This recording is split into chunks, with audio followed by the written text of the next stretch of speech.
Hello everyone and welcome to episode 3 of The Insider, a weekly show right here on YouTube where we take a look behind the scenes and shine the spotlight at some of the individuals whose contributions have been pivotal in taking Oman cricket to where they are today. Our guest for this episode is Vaishali Jesrani.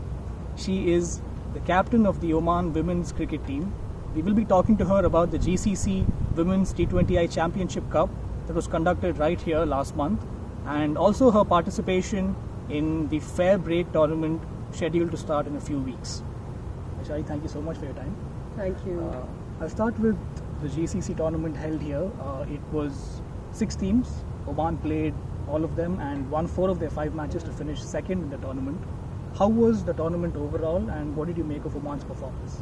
Well, it was a big success. A lot of celebrations within the team.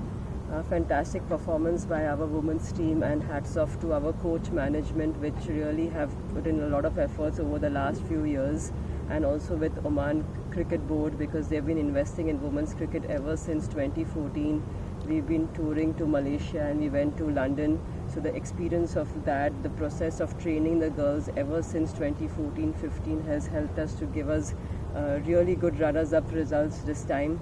And not forgetting the parents' contribution to each and every girl out here, the family's contribution to all the girls with their continuous attendance. More than that, the girls itself who have been so involved watching high standard games such as the Women's World Cup finals or the series of the IPLs, and several of the girls watching many of their own ideals regularly, and they even discuss that. So yes, a big celebration for us to play such a good tournament here right now.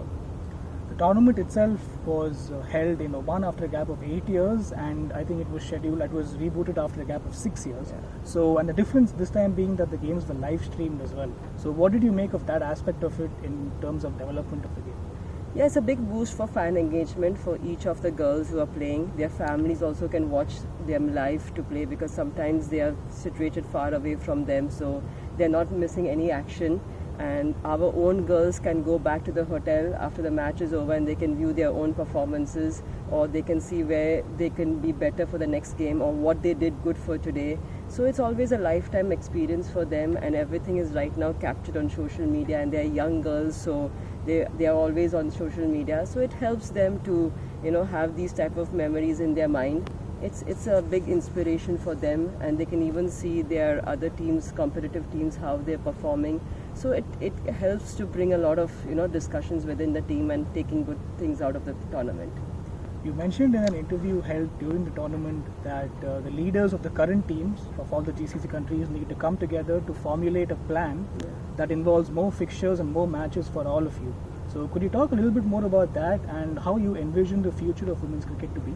Yeah, as of now, we've just been playing one tournament in a year, which is a T10, but cricket is being played over more than 10 months a year, and just having one tournament is definitely not sufficient if you want to grow up the standards of the overall GCC. And firstly, hats off to Saudi Arabia and Bahrain that they came in for participating with us, and Oman Cricket is really pleased when they confirmed this tournament participation. So it was a new insight for us also, and we really look forward. They are a part of us in the future as captains.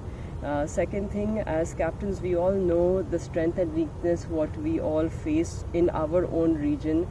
As Oman, I know it's all about getting them to the ground, because we are a little bit far away from the city, and even transport. So same with other captains have their own challenges, and this is the best time when we all together we can interact more deeply about it and see where we can build in future, because we want, even if you want to play a T10 tournament, a shorter format or a longer format like a 35 overs, how can we shape it up? So that was main areas of discussion which we wanted to talk about. Finally, we know that the Fairbreak tournament is coming up. For viewers who are not aware of what the tournament is, could you shine a little bit of light on what it is and also what your participation would mean for yourself and for cricket in this country? Yeah, Fairbreak started in 2018. There was one team we started with. We played at the Wormsley ground back in UK, and Sean and his team have done a splendid job of getting us together on one common platform. We could only dream about seeing legends on TV, but here we're actually going to be interacting with them live. share the same dressing room, go out and talk a lot about cricket or off cricket, know them as personalities. So it's a big inspiration and very exciting days coming up in cricket for us. And more than that, not only are the test playing country players going to be involved, but of course the associate countries, the new upcoming countries like Philippines, Japan, Vanuatu, almost 35 countries players are going to be on one platform.